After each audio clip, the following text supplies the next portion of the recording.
through a transaction already, okay? He's gone through a You few. probably already learned exactly on the job, right? Crash Yeah. course. It's like a crash yeah. course in brain surgery. Yeah. Well, this is where this is where where the work starts when you have a transaction. Everything you guys learn all prior to that is all learning, right?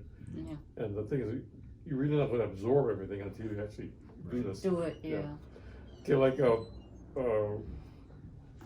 we're going to have two first transaction situation. One's an offer that is less than the list price.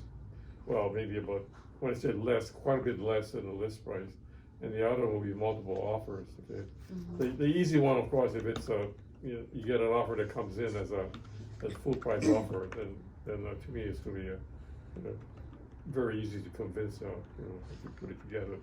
Now, okay, when the offer comes in, if it's less than the list price, what are you going to tell the owner? Oh, me? Mm-hmm. If it's less than the list price? No, don't look at this. Just, Oh, okay. well, Oh, I would, tell him what the offer was, and then ask him how he feels about it. You can't tell him what he should take, but I said, how do you feel about it? And it depends how much less it is than what the offer is. Yeah, that's a good point. I mean, if it's like only like $3,000 less, like what happened to us, like only $5,000, he was not worried. He said, you can count them. It's up to you how much you want to count them. And so he said, yeah, I think I'm going to go $171. $1,000 more than what they asked for. I said, good. Okay. And I told him, I said, I don't think we have a problem with them counting. So, like Jeremy, how did yours go? When yours was on buyer's side, so yours is a little bit different. You actually initiated a transaction, right? Right. Would it be a good idea when you have a seller to go ahead and do like a mocked up net sheet to show them what they would net? That way you could go over like, this is the offer that we have and this is what you would net from it, and then determine how comfortable they are there from that point. It's a good point. Mm-hmm. Like, remember the net sheet, you had the actually list price net, Mm-hmm. and the second part is the contract. Mm-hmm. And that is important because this is where you actually show the owner the difference, and of course the difference is going to be the commissions and the what you call the title policy.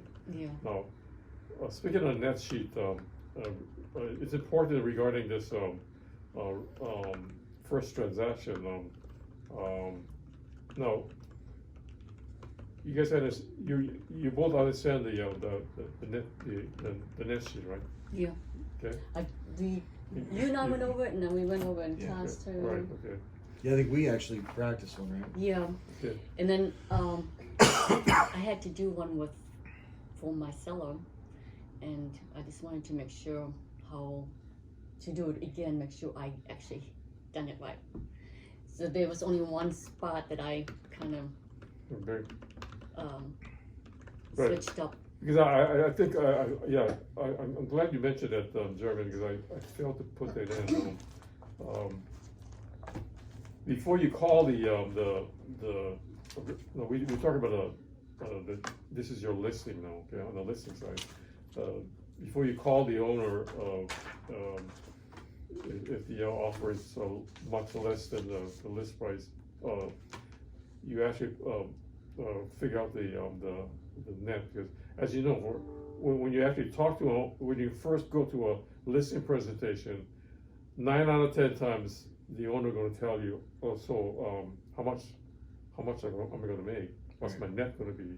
And of course, if it's there's no mortgage, the number's going to be really a lot. The number's going to be a lot. But to have a mortgage, it's going to be to me, if you have a mortgage, it's going to be harder to actually convince to take a lesser offer. Now the question is that when you get the net sheet, so what's your next step to the seller? Well, I just kind of present that net sheet and the offer, and let them know Mhm. that, you know, the ball's in their court, like what they feel comfortable with. You know, they can counter, they can reject. It's totally up to them. Yeah. Would you make a suggestion on the counter offer? Hmm. Only if they ask. Otherwise, I would not. No, I wouldn't. I wouldn't. Yeah, I wouldn't. I disagree with you guys. Oh, really? You should take control Mm. of the particular situation. The thing about it, like, it's only a suggested price that you would recommend, okay? And of course, like, if the owner going to disagree with you, then fine, and say, oh, this is my my recommendation on the counter, and normally, like, if it's really low, then of course, if it's really low, you have two choices, and a lot of times sellers will not like to counter. I don't want to do anything. This is too low. Mm-hmm. But if you're only about 10% or less, when I talk about like 10% difference, then it's always best to counter and to see how much the buyer will go. And of course, like, to me, like, the way I usually go, if it's only 10%, like, I usually will recommend 3% reduction on the list price. Okay, so in essence, like, that's your recommendation. Then your next step, you'll tell the seller, oh, Mr. Seller, this is my recommendation. Do you agree with me? Mm. And they're gonna tell you yes or no. Yeah. Would it depend on, like, I mean, of course, the seller is going to have, like, let's say that they're pretty firm. Would you try to stay closer to where they are, or like with the 3,000 or 3%? Would you suggest a little bit higher than 3%, or like say 2% rather than 3%? If the seller was, when they even discussed listing, like, this is the minimum that I would want to net. Oh yeah. If the net amount is going to be a negotiating factor, then yes, the answer is yes. I would go with that, and of course, like, by this time you're going to know the motivation of your seller. Mm-hmm. Okay, Right. and your seller was very motivated, so it made your job much easier. Not all sellers are motivated. Mm-hmm. If you have a motivation that is really lacking, then you're going to have a hard time. Mm-hmm. Okay, but this is where when you get the listing signed up, you really got to know your motivation of your seller. Yeah. That's a key. Okay. I mean, like, if you have a unmotivated seller, you're in big trouble. Okay. Yeah. And, So you say if the offer is 20% lower than the listing price, you said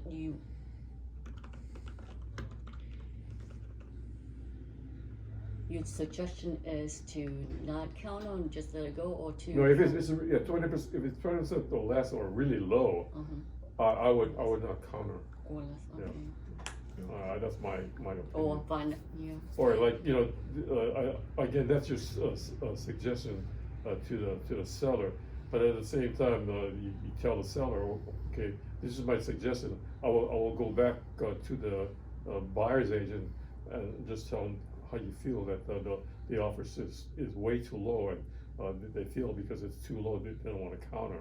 And of course, this is where you're gonna know the motivation of the buyer side. If they're gonna come back and say, oh, is that right? Then I say, hey, if you guys want to do something, just like give us another counter or better offer. Mm-hmm. So just go back to the agent and say, Yeah. you got to count a better price. Right. This is The key thing is, like, in the listing presentation, and also when you get an offer, you have to take control over it. But at the same time, take control, but listen to what your sellers, Seller wants. And this is the problem with a lot of us agents. We're bad listeners. Mm. I mean, I don't know about you too, but In fact, I have a class about listening, and the thing about it, like, it's one of the hardest things to be a real estate agent, to listen to your buyer or to listen to your seller, you know. And if you don't listen properly, you're gonna miss a lot of key points to put the deal together. But like sometimes, one of the things that to me, whether you're a listing agent or buyer's agent, well, I'm sure Debbie Sundell mentioned this many times, that don't be a typical real estate agent and just think about the commission. And this is what the public thinks about us, you know. All we want is a commission. And the thing is, like, don't give that impression that you want to ramrod this particular counter or this list price and just want to sell the place no matter what, you know. And that's the worst thing you can do. And well, let's face it, you know, if you do that, and if you do close it, if you're lucky to close it, you know, when they ask for a what you call that, real satisfied feedback, survey. Yeah, survey thing. You're probably not gonna get the best, you know, what you call Review. Okay. That happened to us when we moved down there, when we sold our mom's corner house in South Carolina, the Charleston house. Our agent, You're the listing side? yeah, she didn't listen. She just basically said, "Oh, just give him the house. You know, you can move in." Like, we're not going to give it away. They had a ridiculous amount that they wanted to buy it for, and I didn't feel like she was representing us. Granted, she wasn't a single agent, but I didn't feel like she was our agent at all. I felt like she was their single agent, and we ended up giving her a bad review because of that. That's the part. That's the set. And this is the reason why we actually changed agency twice too. And I mean, it was like, gosh, what's going on here? Everybody just wants to it really felt like they just want to make a quick commission. They just, that's the impression that the general public has of us, you know.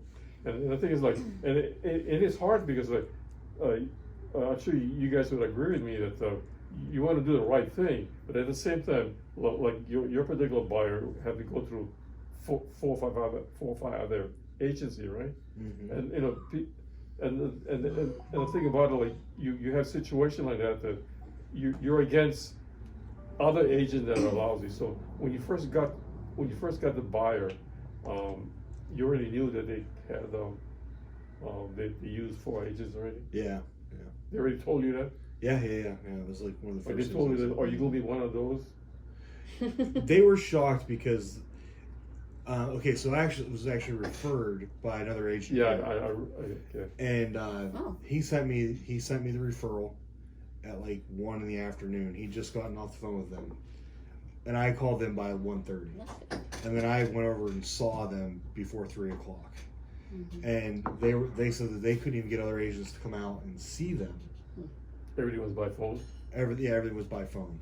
So I went out with a list of properties that was in their price range. I had 15 of them, and I said, we can go see these tomorrow if you want. Take a look, star the ones you want, and then give me a call and tell me if you want to see any of these. They did that like within an hour, and the next day we went and looked at places, and they made an offer. They were super motivated. So these people that didn't want to show them properties, they're living in a hotel right now because. Oh my God! Yeah, well, they had an agent sell their old property in Largo that wouldn't help them find a place.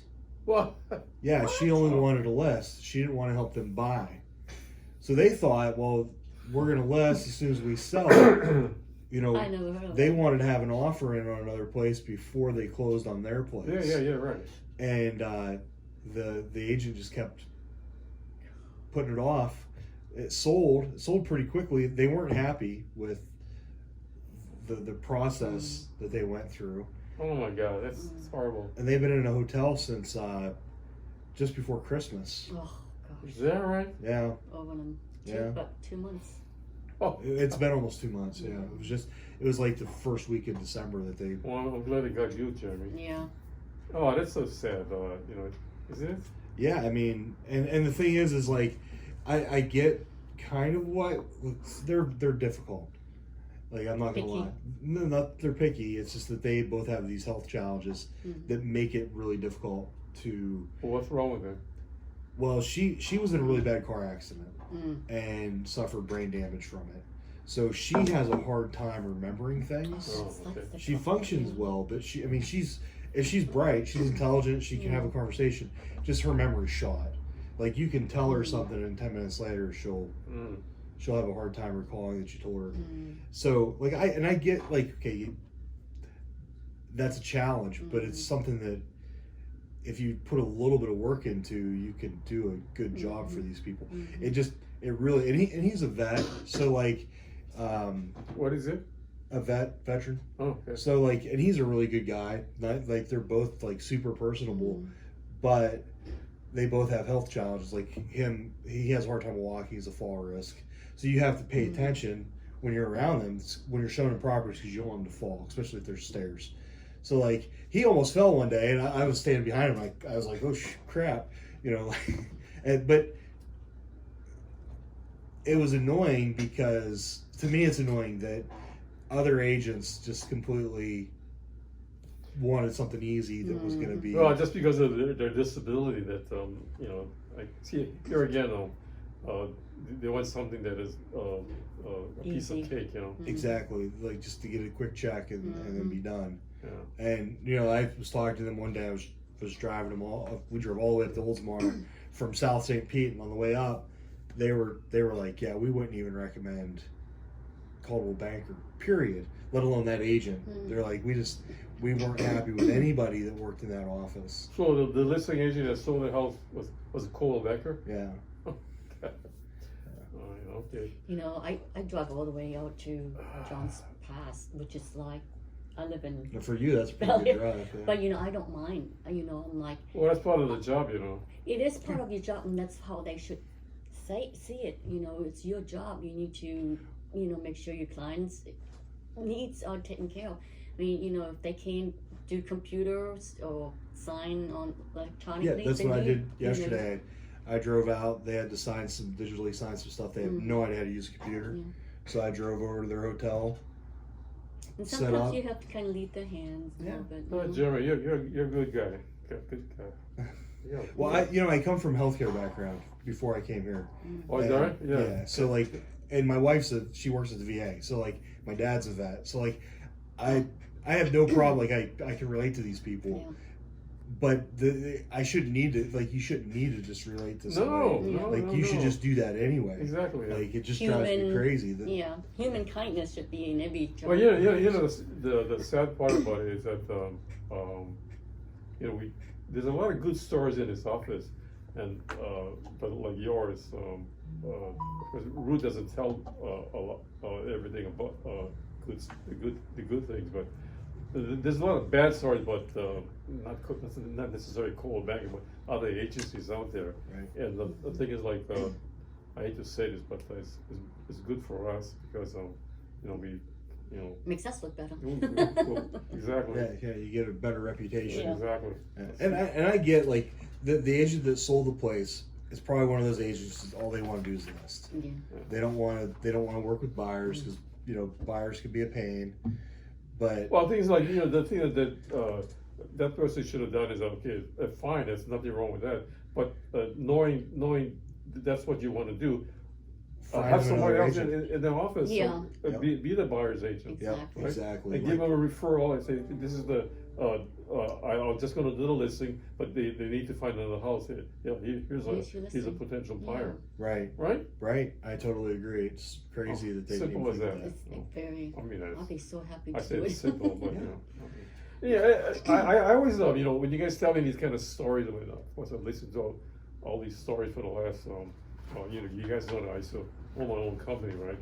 But I have my own stories, and even though I had 22 agents, so every one of them had a story to tell, and of course, you know, some of them were bad stories, and unfortunately, I had to correct those stories, you know, and but you know, I try to have an environment that that when you sell a place, that your buyer or seller have a good feeling in there. Mhm. That's you know, the model that I used to have. And Ruth is the same way, you know.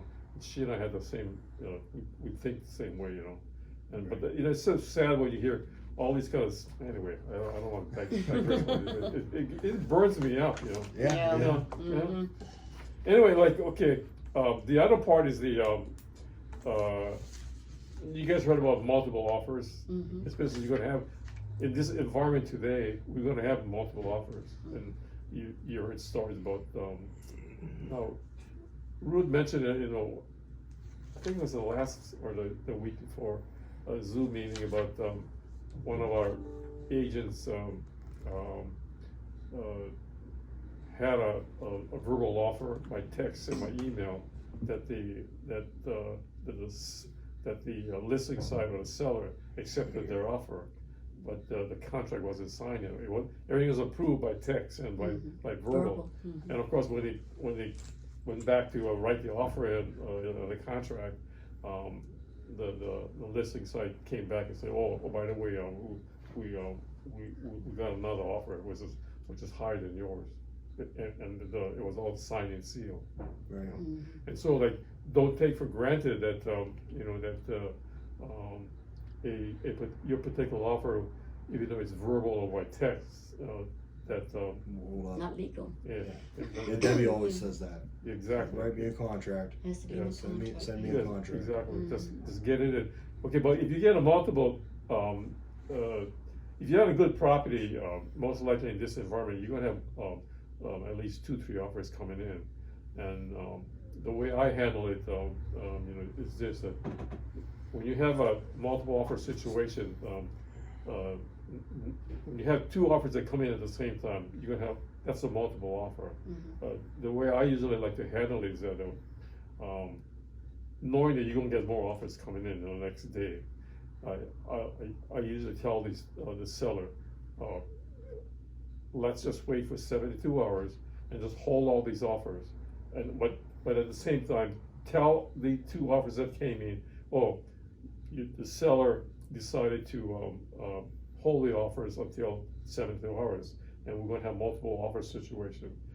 And tell each agent, the first 2 or the ones that come in after, this is a multiple offer, and come back with your highest and your best, okay? And the thing is, like, there's no negotiation, just you come up with your highest. If you think that you're gonna think that you have room for negotiation, that's not gonna work. Just come back with your highest and best. Now, when I say highest and best, is the highest offer, at the same time, it has to be best. Best is that, okay, if you have 2 offers that is similar in price, but one's 5% down and one's 20% down, which one would you take? 20% off. Right? So that's the best. Right. So So you would you're always say- gonna, so when you make a final decision on your highest and best, you gotta make sure that you contact the buyer's agent and tell them exactly the qualification of the particular buyer. Not necessarily the down payment, just know what kind of loan they're gonna have, and where they work, stuff like that, So you gotta quiz them on who the buyer is, so you can know that is your best offer and also your highest, okay? Right. Like, even though the other factor is this: you may have one that is take for instance, one is 100,000, and the other one is 98,000. Okay, and the 98,000 is 20% down, and the other one is 5% down. Which would you take? The What's 98 that? with 20%. Mhm. I know when we bought our house, we weren't the best offer, but we were the ones that had the Hello. most down Mhm. and the quickest to close. They like Hi. that. Most seller like that. I'm in a meeting right now. Yeah. No.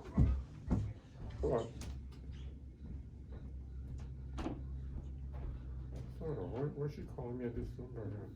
Who is it? Is that your girlfriend? No, that's That's Sharila's friend that I'm doing her taxes. Oh, that's nice. I mean, oh God, she lost her husband, and her husband does everything for her. Oh, sorry to hear that. And she got to compile a lot of stuff, and I probably my software got all screwed up, so I couldn't finish it the other day. I'm still having problems. In a way, God, she's so lost. You know that she's Filipino too. Oh yeah. And husband did everything. I mean, did everything and don't want the wife to know how to do it. Be part of the process, you know. So when he passed away, She's lost, yeah. I tell all my girlfriends, I said, it's nice to be pampered, but it makes you dumb. Don't be pampered and learn how to do it, because one day you might have to rely on yourself. exactly. You know, my girlfriend is going through it. She's kind of like, they're separated, and she's learning everything, how much things cost. She had no idea how expensive cable is and TV, Right. and all that. And she's got to learn to budget everything now, which is, something that she's not familiar with. Everything was taken care of. I'm like, oh, girl. Yeah. I used to do all the financial thing in my house, but Yeah, it's good to know my things. wife does everything now. I mean, I don't even know how much the cable bill or what other bills are. You know, that's why I told her, well, if you pass away before I do, you gotta make sure that I know your password on the computer now. Anyway, just kidding. She tells me, well, yeah, you better know because I do everything. I don't know exactly what's coming in and going out. So on your when Okay. you said on the multiple offers to the seller or to the other agent, you would tell him the seller is holding all offers for 72 hours, and to tell him to bring best and final offer. Yeah. And of course, like they'll tell her that the one that came in the first two, like they might tell you, oh, this is the highest and best. Okay, that's fine. But just tell them that that you're going to be waiting for 72 hours, and of course, speaking of 72 hours, have Linda update the MLS, the realtor remark, saying that we're in a multiple offer situation, and we take in all offers until whatever. You gotta make sure it's like, if it's gonna be starting from today, you go tomorrow, Thursday, Friday, Saturday, and then it's 5 o'clock. Like Saturday afternoon or something. Would that be on the realtor's remark? Yeah. Okay. Yeah. Change. Okay. Have Linda change. Yeah, like you okay. Overt When I that say one. 72 hours, you gotta specify what date that 72 hours is gonna be, and of course you tell them. But you gotta mention the like 12 o'clock or 5 o'clock. Okay, either or. Like the time and date. Yeah. Okay. Okay. And then Date. and you can review all the offers that come in by that time, by that deadline, and then you go over the highest. You start with the highest and one, and call back the other agent and find out who the qualification of the buyer themselves. Okay. And then you make a decision. So a lot of times you're gonna have 5, maybe 10 offers coming in. You don't know. Mm-hmm. You know. In fact, who was that? No, someone in the office made an offer that was $10,000 more, Mm-hmm. I heard but that. someone else outbid them, Mm-hmm. and that particular house had 19 offers. We actually were interested in a house that had 13 offers. It was on the market. It showed 0, and I called right away because I happened to see it, and it was everything that we were looking for. It just like December, and she said, "You are the 14th caller wanting to. Would you like to put your name on the list?" And I said, 14. I'm like, I think not. But she never even mentioned to, say, Well, I would, to me, like if I don't know how many offers that came in at first. Well, first two. yeah, like you should just hold it up, Mm-hmm. You don't know what kind of offers are going to come in after they accepted that particular offer. Yeah. So like the best way to hold it for 72 hours, Yeah. and then then See you what's the can best. review each one, and, because to me, the thing is like a backup offer might be higher, but at the same time, if the backup offer is higher, you actually lost the higher amount. Right? When you tell the You first don't one, want the backup offer to be higher, because the backup offer is not the primary offer. Yeah. When they had like 14 people calling in for that same listing. Yeah, well, to me, like that agent, I would just have a multiple offer situation and wait for like 72 hours. Yeah. Well, she might even get 20 offers, maybe. I don't know. Do you guys have a question on the multiple offers? No, I think that's I mean, it's a good. If you have a good listing, this was going to happen. Right. That's actually I mean, really like, good. as you know, there's tons of buyers out there you're competing with. Yeah, we ran into that multiple buyer situation when I bought, and then I just ran into that situation a couple weeks ago. I was helping Rose's close friends of hers, and yeah, they ran into a almost a bidding war that they didn't even. Did they wait? Did they take multiple offers? They did, and then we hit a point, and she said, "We're not taking any more offers. We're going to 72. We're holding for 72 hours." It's exactly what you just said. And they got an offer over asking that, they took. So Yeah, that's what. It's a good The strategy. only part I'm concerned about is that when a lot of these offers are coming in higher than the list price, whether that particular pricing gonna appraise or not. right. And I think about it like to me, I think the market is, Ruth and I talk about this many times, that the market is accelerating too fast. In fact, I can't find out. I saw the other month Pasco County on the absorption rate was over 100%, Oh. 102%. Wow. And I don't know exactly what that means. Yeah. What is absorption rate? That means that if the absorption rate is high, if it's that means that it's calculated based on the fact that it's a seller's market. So the amount of contracts on the selling side that you have and the potential buyers that you have makes up the particular rate. So the higher the rate is, it's a seller's market. So right now we only have a month and a half, one to 1.5 months of inventory. And guess what's going to happen in the next 2 months?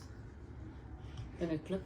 No, it's going to go worse than that. Oh, really?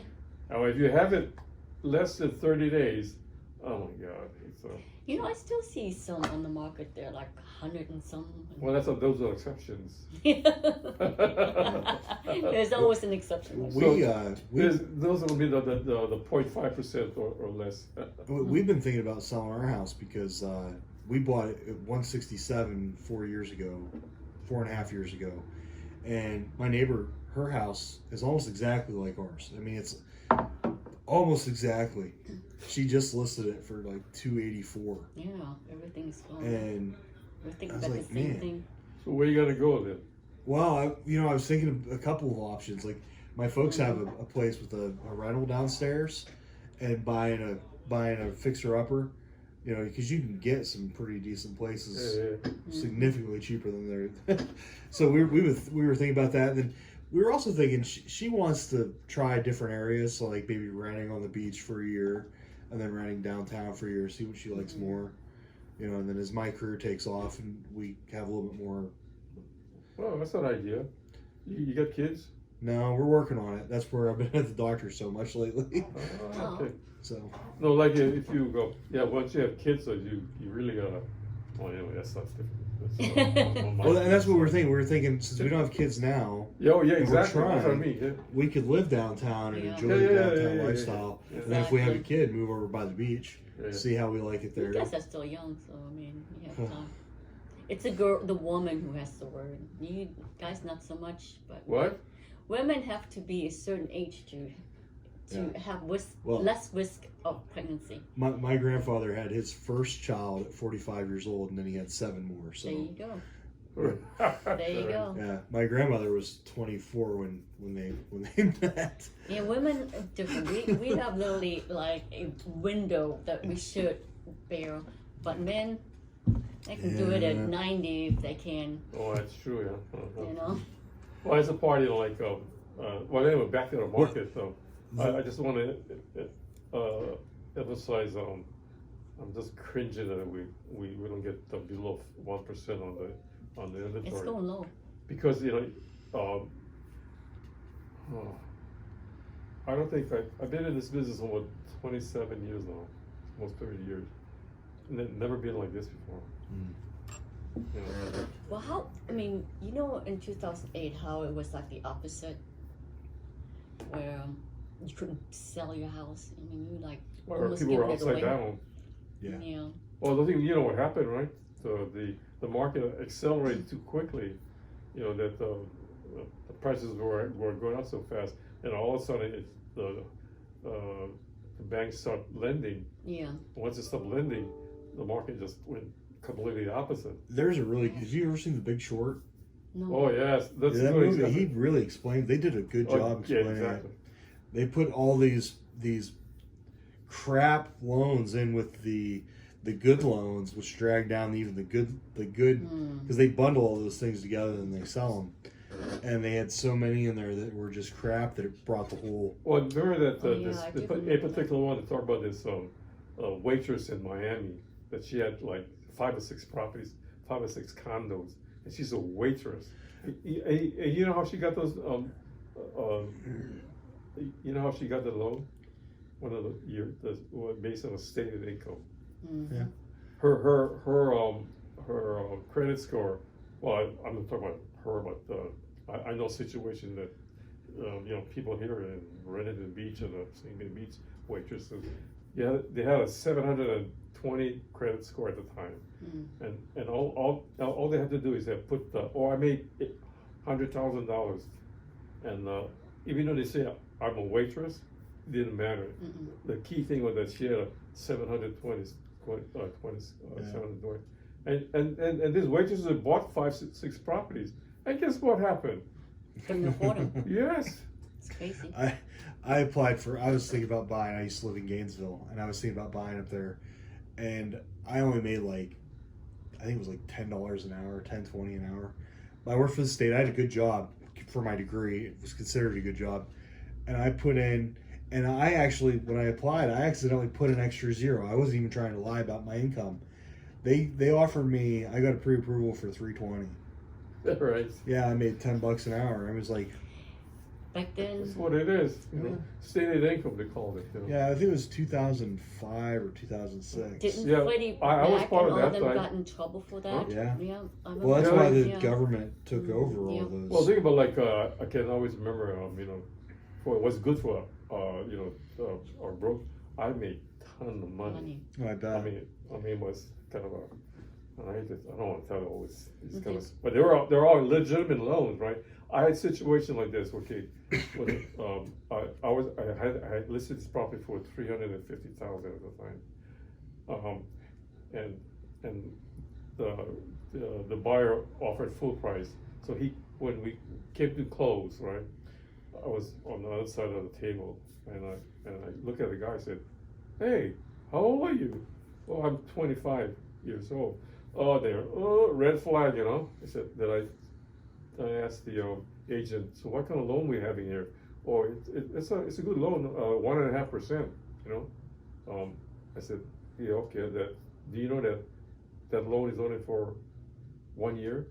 "Yeah, no problem for 1 year. He's gonna refinance after 1 year."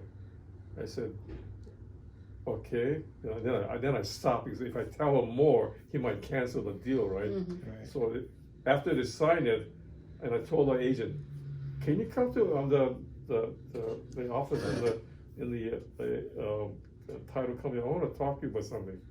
So we closed. We got the check, right? And I had told the agent, do you know that this buyer, after 1 year, there's no way in hell he's going to qualify to refinance. Tell me why. The freaking loan is going to be up to 5%. He said, no, trust me. And sure enough, and guess what? I flagged that particular property. It was foreclosed after 2 years. Oh, that's so sad. And there was a typical situation, and I keep telling you, I almost told the buyer, I think you better not buy this place, but it wasn't my listing, right? So I better shut up. The really crappy part about that was banks were actually incentivized back then. Yeah. Like they actually got a check, they got money for those loans being foreclosed on.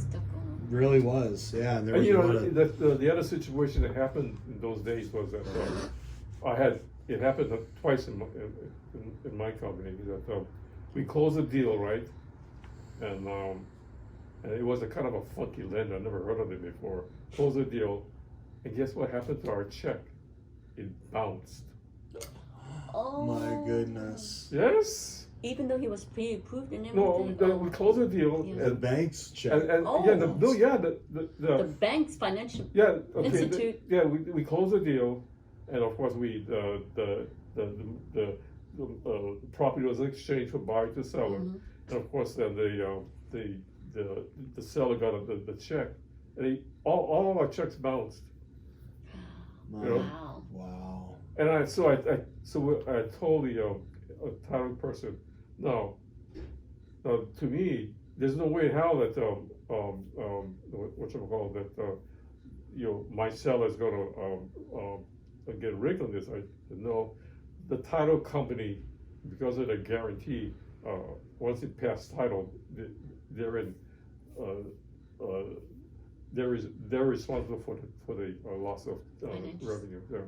So the title companies got ripped off so many times on bounced checks. You think they would investigate after the first time they got ripped off? You guys are lucky because things are not going to happen like this today. But in my days, it happened twice. When the first time it happened, I said, "No, come on, you just got to be kidding me." Here's my check, and the title company tells me, "Oh, Bill, don't cash the check right away." So why? I think it's going to bounce. I couldn't believe that. So did they were responsible to pay you? Yeah, they after everything went okay, and maybe after 5 days later, then we told the title company make the check good. You know, Oh, good. because they have the guarantee. But but the thing about it, like there's one girl up in Seminole. I forget the name of her company. She was well known for title company. For some reason, this didn't happen to her. The check for $450,000 bounced, and guess what? That her title guarantee did not go through. So she had to come up with $450,000. Oh my God! The title company. Wow. And she went bankrupt after that. I'm sure. Yeah. Oh God, yeah. Those are situations. Those are situations are not get. It doesn't get published in the newspaper. You know, I can tell all the horror stories. You know. You know, there was in our title company when we closed on the house, they forgot something and they had to pay it for us. But they let us know and say, "Yeah, I forgot to collect this from you." Blah blah blah. I had to pay it, but it's all good. It was up. Well, just like the surveys. Yeah. The title company, a lot of title company used to order the survey, and the deal don't go through. And guess what? They're responsible for the survey, not the buyer. How much is that? Well, the survey is about 300 or something.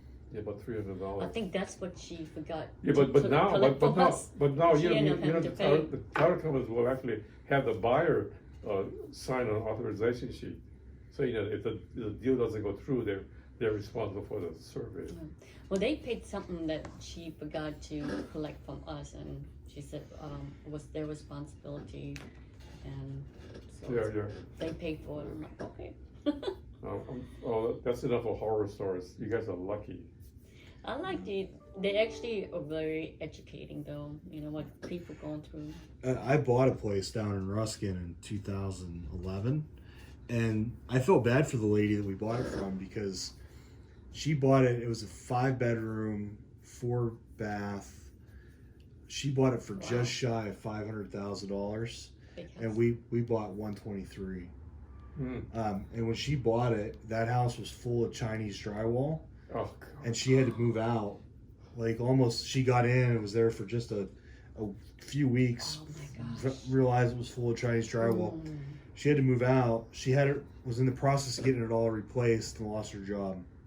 Because that was back when like any degree, you got a job. They were just like, you have a degree, we're gonna pay you a crap ton of money. And she was contracted with USF for some position, and USF ended up ending the program completely. So she lost her job. We didn't hit it was a short sale, I think. But yeah, we got it. We moved in. That house was like brand new. She never lived in it after they replaced the drywall. Right. And I was like, and I felt bad for her. I was like, it went on the market. We made an offer. It went on the market. The day it went on the market, we made an offer, and they accepted it immediately because she was just so bad off that, you know. There was a house here when we moved here in 2016 that had a beautiful house, but it did had a warning or something that the drywall was made with not compliant material. It's not the drywall, it's the insulation paper or something that is made from China or whatever. It's supposed to be cancerous or whatever. I can't remember. Right, asbestos. Asbestos. And the builder couldn't even sell it for $100,000. That house should be listed for like between 7 and 8. They couldn't sell it for $100,000. There are tons of property that had the Chinese. Yeah, this place, you walk in, our front door, we had a pool table in the front room. We were going to put a TV on the wall and turn it into like a little sports room. And then when you got through that room, you got into a bigger living room. And then there was an office den space to the left, which was as big as a bedroom. That's like a receiving room. It's kind of like a Charleston home, what we have. Yeah.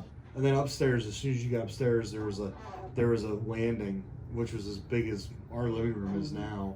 It was huge. It was absolutely just a gorgeous place. We ended up, my wife and I bought it right after I met my wife, and then we ended up letting my parents stay in that house. We ended up moving downtown, and my parents were like, "We're moving out. Like, we don't want to live here." So we ended up selling it. I made like $80,000 off that house, which was nice. Speaking of Chinese drywall, it has a funny smell. Oh, really? I can't explain it. It's more moldy, but it kind of did. Because the reason I say that because my late partner and I when we bought this house that was all getting renovated, and we didn't know about the Chinese drywall until maybe about halfway through the renovation. When I saw the back of the drywall, I said, "Oh, China, whatever." And I told the contractor, "Did you guys know that you guys building with this Chinese drywall?" I said, "No." And because it had a funny odor that when I went to the house. I always thought it smelled like ozone, kind of. Yeah, right. Funny, huh? Yeah. And I keep telling the guys, something's wrong with this damn house, you know. And luckily we caught it about halfway through, because otherwise, oh my God, it would be a disaster. It has a funny smell. If you actually go in there, you can tell it's not right, you know. And let me tell you, people, I saw one guy that got really sick on that thing. Yeah, it's like asbestos, you know. They have to do like a big lawsuit out. People, my neighbor down the street in South Carolina, they got both her and her brother got both lawsuit. I mean, what is it? when you get money from it. It's like civil suit. Yeah, civil suit. Yes. And I still from this day on, on TV I hear, about lawsuit that they still have money for reserve for anybody who's coming forward for a case. I'll give you like a lot of, there's still some houses in St. Pete, the signings that have, that I would think that there's a few houses left, but,